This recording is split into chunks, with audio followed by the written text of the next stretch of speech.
Breaking news తెలంగాణలో hot topic గా మారిన ఫోన్ ట్యాపింగ్ కేసులో మరో సంచలన విషయాలు వెలుగులోకి వచ్చాయి.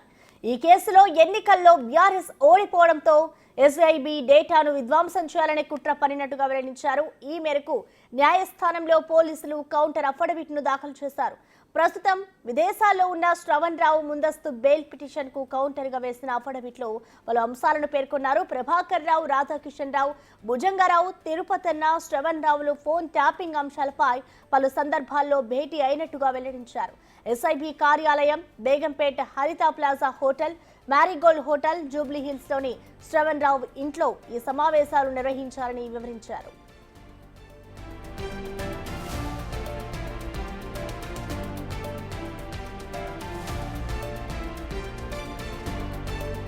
శాసనసభ ఎన్నికలకు ముందు శ్రవణ్ రావు నియోజకవర్గాల వారిగా రాజకీయ సర్వే చేయించారని అఫిడవిట్లో మెన్షన్ చేశారు. ఆ సర్వేలు బీఆర్ఎస్ కు 50 సీట్లు దాటే పరిస్థితి లేదని ప్రభాకర్ రావుతో జరిగిన మీటింగ్ లో శ్రవణ్ రావు వెల్లడించారని తెలిపారు. ఈ క్రమంలోనే వ్యాపార వర్గాలు, నిర్మాణ రంగ కంపెనీల వారు బీఆర్ఎస్ ప్రత్యర్థులకు పంపే నగదుపై దృష్టి సారించినట్లుగా వివరించారు. రాజకీయ నిఘా కోసం శ్రవణ్ రావుతో తరచూ సంప్రదింపులు జరపాలని ప్రభాకర్ రావుపై అప్పటి మంత్రి హరీష్ రావు ఒత్తిడి చేశారని పోలీసులు పేర్కొన్నారు. బీఆర్ఎస్ అభ్యర్థులపై పోటీ చేసే ప్రత్యర్థుల ఫోన్ నెంబర్లపై నిఘా ఉంచాలని శ్రవణ్ రావు సూచించిన మేరకు ప్రణీత్ రావు తన బృందంతో ప్రొఫైళ్లను తయారు చేసి నిఘా ఉంచాలని పేర్కొన్నారు.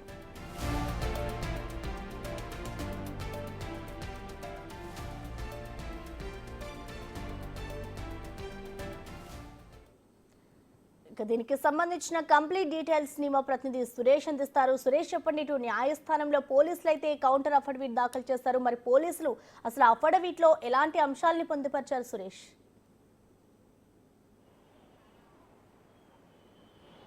ఫోన్ ట్యాపింగ్ కేసులో విచారణలో జరిగే కొద్దీ కొత్త విషయాలు బయటకు వస్తున్నాయి. రీసెంట్గా శ్రవణ్ రావు ముందస్తు బెయిల్ కోసం హైకోర్టులో ఆయన పిటిషన్ దాఖలు చేయడం జరిగింది. దానిపై కౌంటర్ దాఖలు చేయాలని చెప్పేసి పోలీసులకు హైకోర్టు ఆదేశాలు జారీ చేసింది. అందులో కౌంటర్ అఫిడవిట్ దాఖలు చేశారు. అందులో అనేక విషయాలు పోలీసులు ప్రస్తావించడం జరిగింది, హైకోర్టు దృష్టికి తీసుకొచ్చారు. ఎందుకంటే శ్రవణ్ రావు అప్పటి మాజీ మంత్రి హరీష్ రావు కలిసి ఎవరైతే బీఆర్ఎస్కి సంబంధించిన అభ్యర్థులకు ప్రత్యర్థులుగా పోటీ చేస్తున్న కాంగ్రెస్ అభ్యర్థులకు సంబంధించి వాళ్ళ సమాచారం తీసుకొని వారి కదలికలు, వారికి పార్టీ ఫండ్ అందించే వ్యాపారవేత్తలకు సంబంధించిన ఫోన్ ట్యాపింగ్లు చేయాలని చెప్పేసి కూడా ప్రణీత్ రావు, ప్రభాకర్ రావుకు సంబంధించి వాళ్ళ విచారణలో బయటపడ్డట్టు తెలుస్తుంది.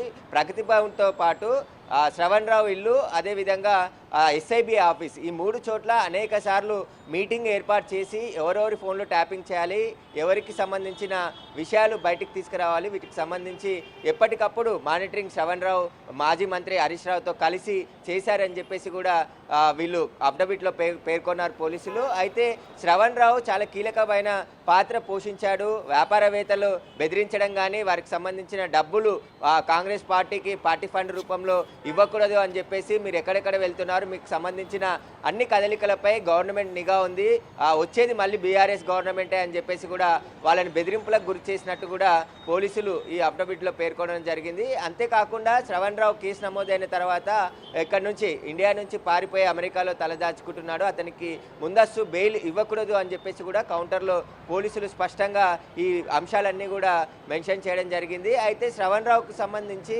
ఆయన ప్రణీత్ రావు, ప్రభాకర్ రావుతో చాలా క్లోజ్గా మూవ్మెంట్ అయ్యి ఈ ఫోన్ ట్యాపింగ్కి సంబంధించిన ఎక్విప్మెంట్ని కూడా శ్రవణ్ రావు ఇంట్లో కూడా ఉన్నట్టు గుర్తించడం జరిగింది. అంతేకాకుండా ప్రణీత్ రావు ఏదైతే ఎస్ఐబికి సంబంధించిన హార్డ్ డిస్కులు ఇవన్నీ కూడా మూసీ నదిలో పడేశాడు, వాటికి సంబంధించి కూడా పూర్తిగా ఎఫ్ఎల్సీలో అవి ఎస్ఐబికి చెందినవే అని చెప్పేసి కూడా రిపోర్ట్ అందింది. కాబట్టి వీటన్నిటికి సంబంధించి ఆధారాలు ఉన్నాయి. వీరు అనేక మందిని బెదిరింపులకు పాల్పడ్డారు. ప్రస్తుతం ప్రభాకర్ రావు కూడా విదేశాల్లో దాచుకున్నాడు. కాబట్టి వీరిద్దరిని అరెస్ట్ చేయడానికి మేము ప్రయత్నాలు చేస్తున్నాము. ఈ సమయంలో శ్రవణ్ రావుకి ముందస్తు బెయిల్ ఇవ్వకూడదు అని చెప్పేసి కూడా విచారణ బృందం అఫిడవిట్ దాఖలు చేసింది హైకోర్టులో.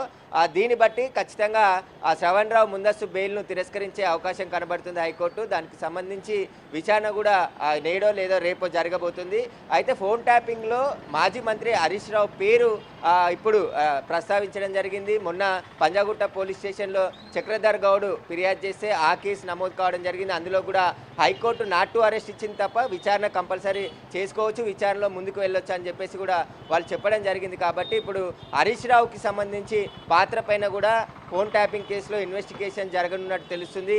ఈ 10 తర్వాత చాలా కీలకమైన స్టెప్స్ ఫోన్ ట్యాపింగ్ కేసులో మొదలయ్యే అవకాశం కనబడుతుంది. ఇప్పటివరకు పోలీస్ అధికారులను అరెస్ట్ చేసి రిమాండ్కి తరలించారు. కానీ రాజకీయ నాయకులకు సంబంధించిన పాత్ర పైన కూడా ఫోన్ ట్యాపింగ్ కేసులో పోలీసులు దర్యాప్తు చేస్తున్నారు. ఇప్పటికే జూబ్లీ హిల్స్లో మాజీ ఎమ్మెల్యేలని ముగ్గురిని విచారణకు పిలిచి వారి స్టేట్మెంట్ను రికార్డ్ చేయడం జరిగింది. వారు కూడా తమకు సంబంధించిన ఫోన్ నెంబర్లని, అంటే తమ ప్రత్యర్థులు కావచ్చు, తమకు సంబంధించిన ఫోన్ నెంబర్లను అందించి వాటిని ట్యాప్ చేయాలని చెప్పేసి కూడా వాళ్ళు చెప్పినట్టు దర్యాప్తు బృందానికి స్టేట్మెంట్ ఇవ్వడం జరిగింది. అవన్నీ కూడా పర్సనల్, అంటే రాజకీయ నాయకులే కాకుండా వారికి సంబంధించిన పర్సనల్ గొడవలకి కూడా ఫోన్ ట్యాపింగ్ వాడుకొని వాటికి సంబంధించిన సెటిల్మెంట్లు చేసినట్టు కూడా దర్యాప్తులో బయటపడింది. ఇప్పుడు ఈ అఫిడవిట్లో కూడా అనేక అంశాలు పోలీసులు పొందుపరిచారు కాబట్టి హైకోర్టు కూడా విచారణ వేగవంతం చేయనుంది. ఇప్పుడు ఇప్పటికే నాంపల్లి కోర్టులో ఈ ట్రయల్ నడుస్తుంది. ఛార్జ్షీట్ కూడా దాఖలు చేశారు.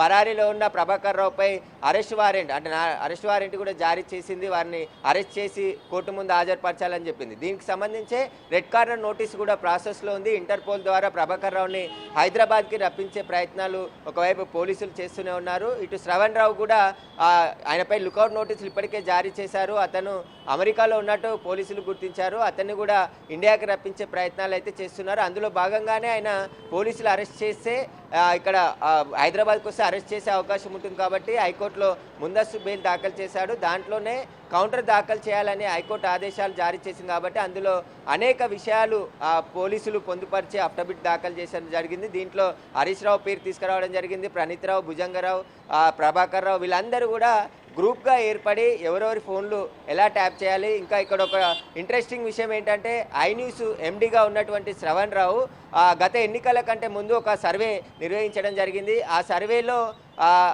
ఏదైతే శ్రవణ్ రావు టీం చేసిన సర్వేలో 50కి మించి సీట్లు కూడా బీఆర్ఎస్కు వచ్చే పరిస్థితి లేదు, బీఆర్ఎస్ ఓడిపోయే పరిస్థితులు అన్నీ కూడా స్పష్టంగా కనబడుతున్నాయని చెప్పేసి ఆయన హరీష్ రావు దృష్టికి తీసుకెళ్లడంతో హరీష్ రావు ఇంకా ఎలాగైనా ఎన్నికల్లో గెలవాలి, మనం ప్రత్యర్థులకు సంబంధించిన నగదు లావాదేవీలు కావచ్చు, ఎన్నికల్లో డబ్బులు ఖర్చు పెడతారు, వారికి వ్యాపారులు పార్టీ ఫండ్ ఇస్తారు కాబట్టి వారి కదలికలపైన నిరంతరం నిఘా పెట్టి మాకు ఎప్పటికప్పుడు సమాచారం ఇవ్వాలని చెప్పేసి కూడా శ్రవణ్ రావు ద్వారా ప్రభాకర్ రావుని కాంటాక్ట్ అయినట్టు తెలుస్తుంది. శ్రవణ్ రావు హరీష్ రావుకి దగ్గరి సంబంధాలు ఉండడంతోనే శ్రవణ్ రావు నిరంతరం ప్రభాకర్ రావుకి ఎస్ఐబి కార్యాలయానికి వెళ్ళి ఆయన కార్యాలయంతో పాటు శ్రవణ్ రావు ఇంట్లో కూడా ఆ ఫోన్ ట్యాపింగ్కి సంబంధించిన మీటింగ్స్, ఎక్విప్మెంట్, కొన్ని హార్డ్ డిస్కులు కూడా శ్రవణ్ రావు ఇంట్లో సోదాలు జరిపినప్పుడు పోలీసులు స్వాధీనం చేసుకున్నారు. అందులో కూడా చాలా కీలకమైన సమాచారాన్ని రాబట్టారు. ఆ ఎలక్షన్లో ఓడిపోతామని తెలిసే ఈ ఎవరైతే కాంగ్రెస్ పార్టీకి వ్యాపారస్తులు పార్టీ ఫండ్ ఇస్తున్నారో వారికి సంబంధించిన వారందరినీ కూడా బెదిరింపులకు పాల్పడడం, వచ్చేది బీఆర్ఎస్ గవర్నమెంటే, మీరు ఒకవేళ కాంగ్రెస్ పార్టీకి డబ్బులు ఇస్తే ఖచ్చితంగా మీపై చర్యలు ఉంటాయని చెప్పేసి కూడా వారిని బెదిరించారని చెప్పేసి కూడా ఈ అఫిడవిట్లో పేర్కొన్నారు. కాబట్టి వీరందరికీ సంబంధించి మునుగోడు బై ఎలక్షన్ కావచ్చు, హుజురాబాద్ బై ఎలక్షన్ కావచ్చు, వీటన్నిటికీ దానికి సంబంధించిన సమయాల్లో పూర్తిగా అధికార దుర్వినియోగానికి పాల్పడ్డారు. ప్రత్యర్థులకు సంబంధించిన సెల్ ఫోన్లని ట్యాపింగ్ చేసి వారి కదలికలపై నిరంతరం నిఘా పెట్టి ఎలాగైనా ఎన్నికలు స్పష్టంగా ఎవరైతే నిందితులు ఇచ్చిన స్టేట్మెంట్ ఆధారంగా ఈ అఫిడవిట్ దాఖలు చేసినట్టు తెలుస్తుంది. ఇక ఈ 10 తర్వాత ఈ రోజు వరకు తెలంగాణలో విజయోత్సవాలు, ప్రజాపాలన విజయోత్సవాలు జరుగుతున్నాయి కాబట్టి ఈ 10 తర్వాత ఈ కేసులో కూడా చాలా స్పీడ్ పెరిగే అవకాశం కనబడుతుంది.